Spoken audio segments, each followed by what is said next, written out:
Hey, it's Jesse Smith. It's been a while, hasn't it?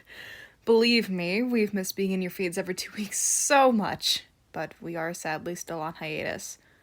In good news, we are getting very close to being ready to return, and we will keep you updated on our social medias of an estimated time of returning to normal scheduling. About a year ago, we released our first trailer on a whim, having written all of the rest of our trailers in the first draft of our pilot. Who would have thought that we would have come so far in just a year? But we couldn't have done it without the amazing support of all of you, listeners, and for that we thank you so very much. Anyways, without further ado, our newest mini-episode, The Fire Slowly Died. Work well.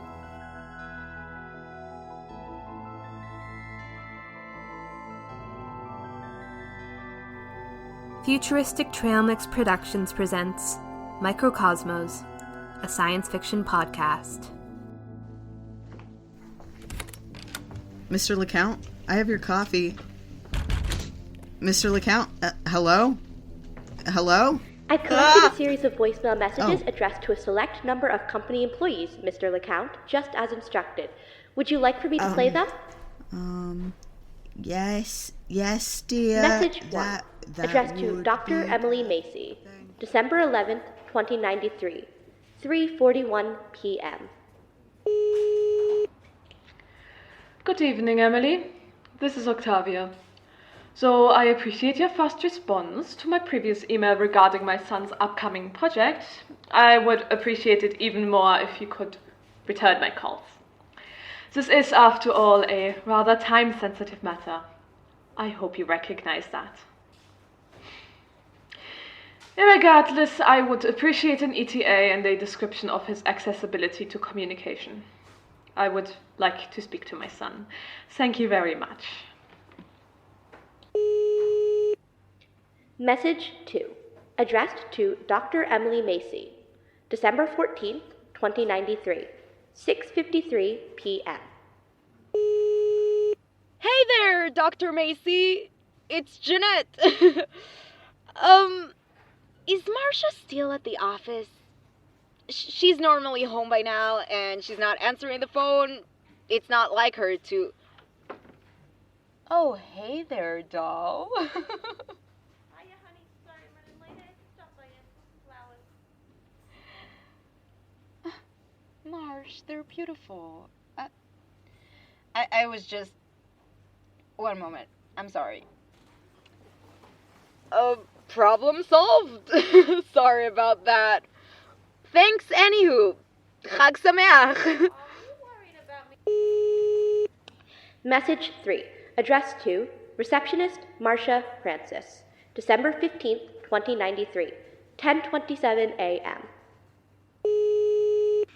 Hey, Dr. Macy, it's Minerva, Minerva Romero. My sister came in to see you last week, and she's just been super cryptic about it since then. Like, she doesn't normally tell me everything, but this is different, and I really don't need that energy hanging over Christmas dinner, so I know this is probably a long shot.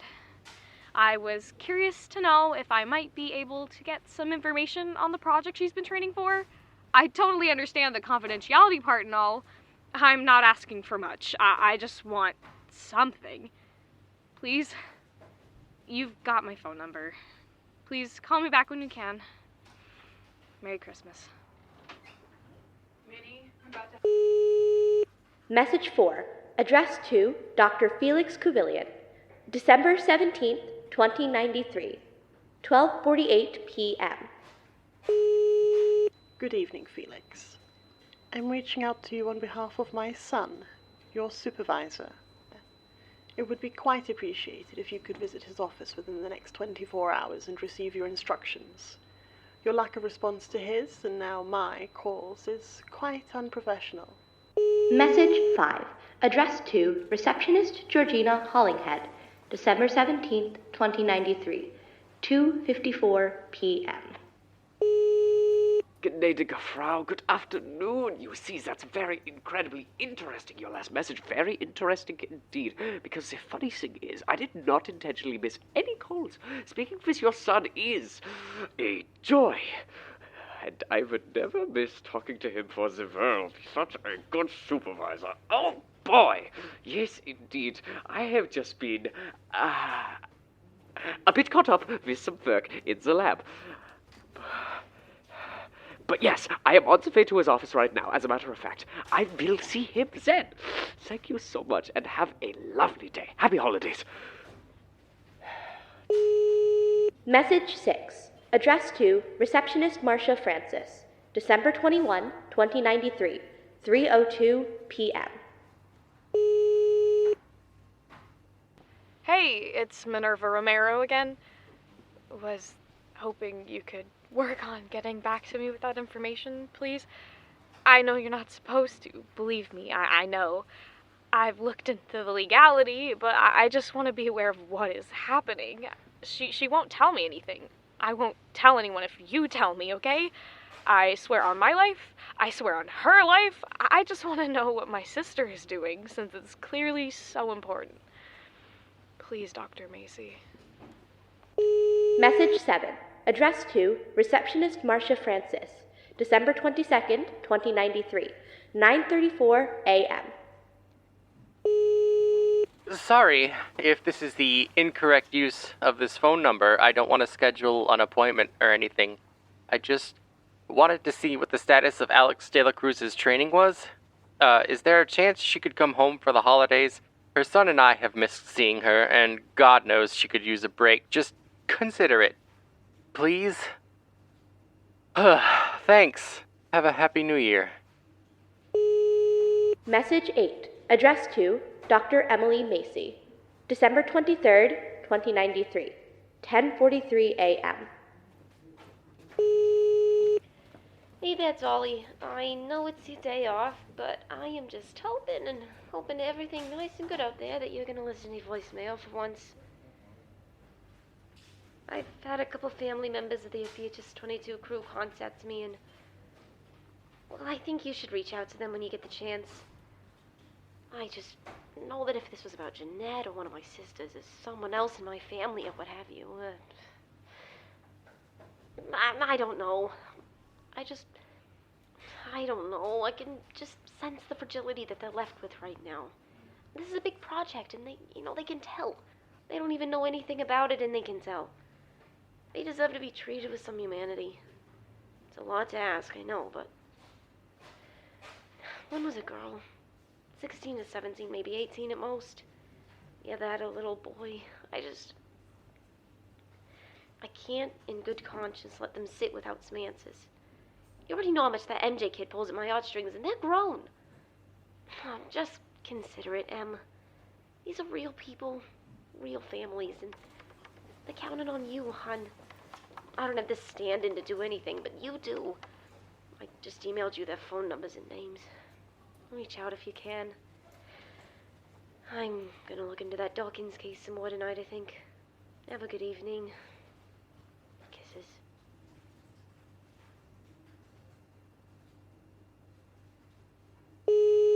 Message 9. Addressed to Receptionist Marcia Francis. December 27, 2093. 10:58 p.m. Oh, whatever could this be? A freshly submitted HR report? Now, I don't typically respond to these funny little things, but this one really caught my eye. You know, you and I, Marshy Poo, have always been very similar, I think. I like you a lot, Mrs. Francis. I do. I really, really do. So, I think you'll understand the little twinge I felt in my chest. Oh, so painful. When I got a glimpse of this silly little thing on Miss LeCount's desk. You wouldn't be, I don't know, doing anything to taint company face, would you, Marcia?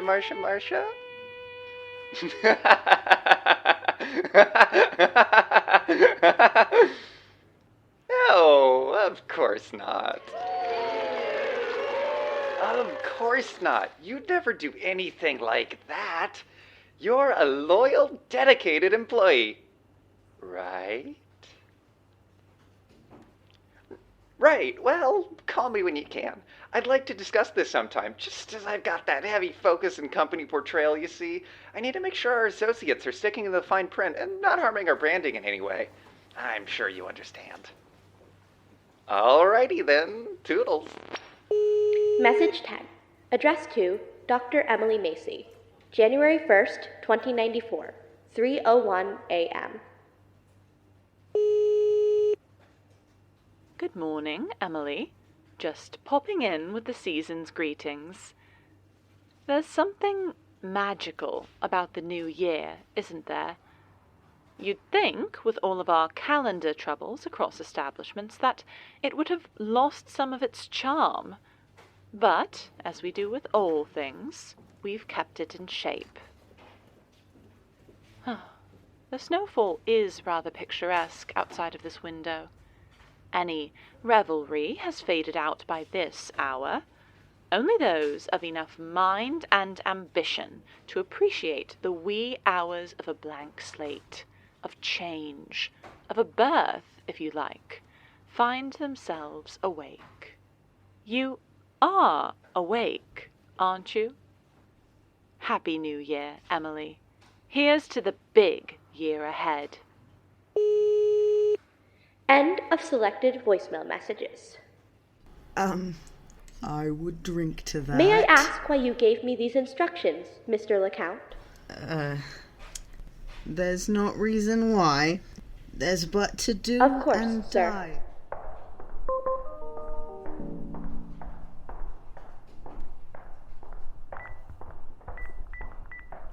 Whoa!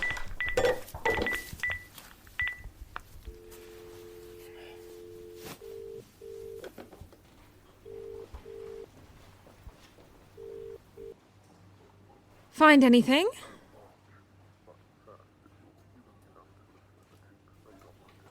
Tapes? What are those from the 20th century? Pass me that one, honey. This one? Mm-hmm. It's from me. Oh, perfect. Those are my favorite kinds of gifts.